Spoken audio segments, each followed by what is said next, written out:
you're trying to decide whether you should move to Raleigh, then this video is for you.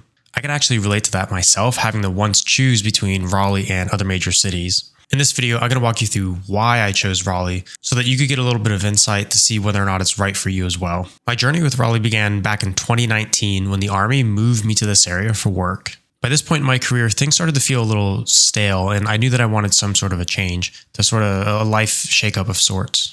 As part of my previous job, I had the opportunity to experience a lot of the major cities in the States, but it wasn't really clear if somewhere like DC, Tampa, or Honolulu, which is where I lived before North Carolina, was right for me.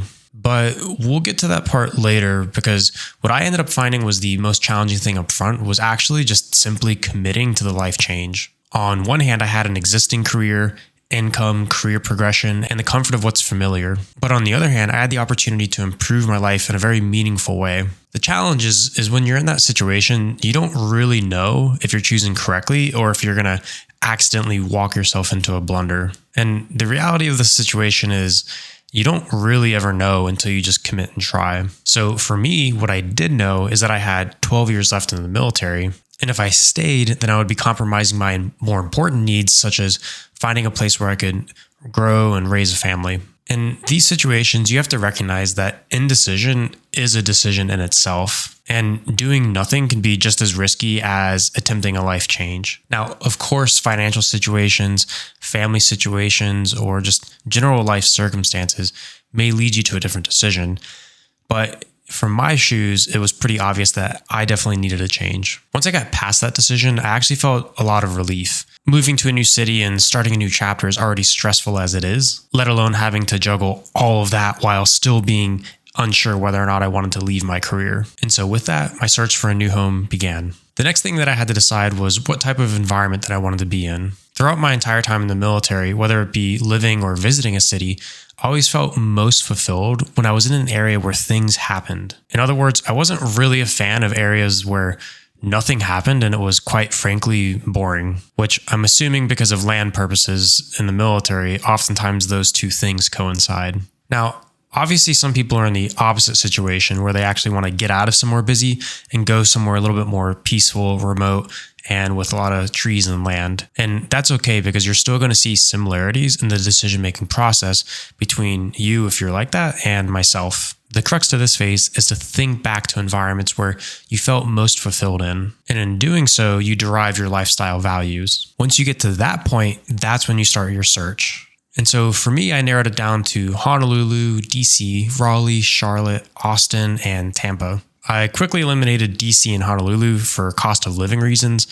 Also, I spent 4 years in Honolulu and knew that it leads to sort of an isolated feel if your family is mainland. While Austin and Tampa were both appealing for their own reasons, part of which was that I grew up in the Tampa area and my family still lives there, I ended up deciding to stay in North Carolina for professional stability because I already had my North Carolina real estate license from before I ever got out of the military. That was sort of my way of hedging against some of the risk of taking a big life change. A similar example that I see with a lot of my buyers is they typically will line up a job before fully committing to the move. Functionally, it's the same thing, and you're doing that to combat some of the risk. So at this point, I had narrowed it down to 2 cities, but I wasn't 100% certain which of those 2 was right for me. This enters us into the last chapter of why I chose to move to Raleigh. At this point, you start to feel a lot of tension because you can't really find the perfect place that has no cons. So essentially what I had to do was determine a tiebreaker criteria. Since my focus was finding somewhere to plant roots, I started to think about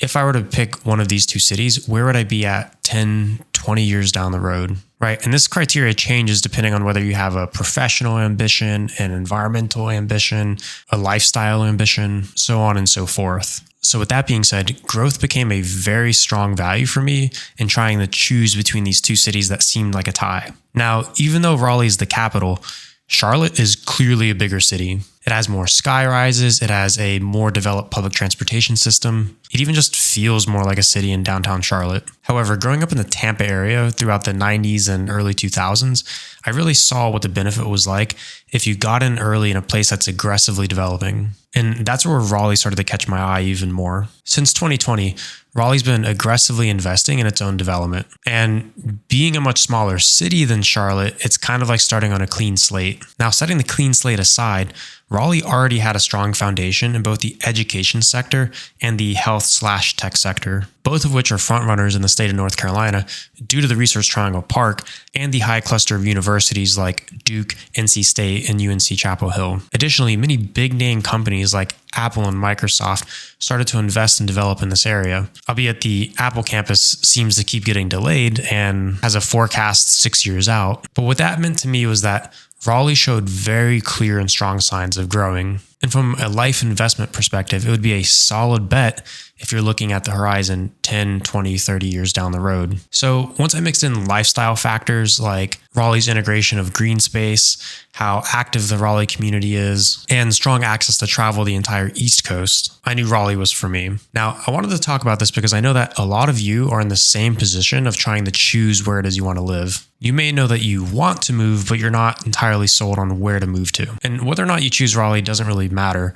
What I found myself doing is inadvertently following a pattern that I would feel helpful to share so that you might find some insight for your own decision. So, in review, challenge 1 was simply committing to the big life change. I had decided that I wanted to leave my career of 8 years and start anew.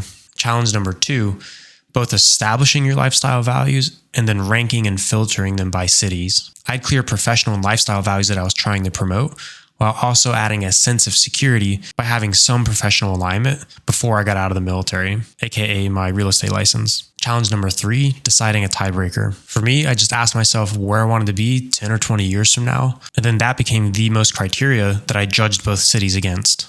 Now, in the event that you do explore Raleigh as a possible move and you're interested in buying, feel free to reach out to me. I'm going to leave my contact info in the description. We could hop on a call, talk through your specific situation, and identify whether or not this is right for you, and if so, what's the way ahead.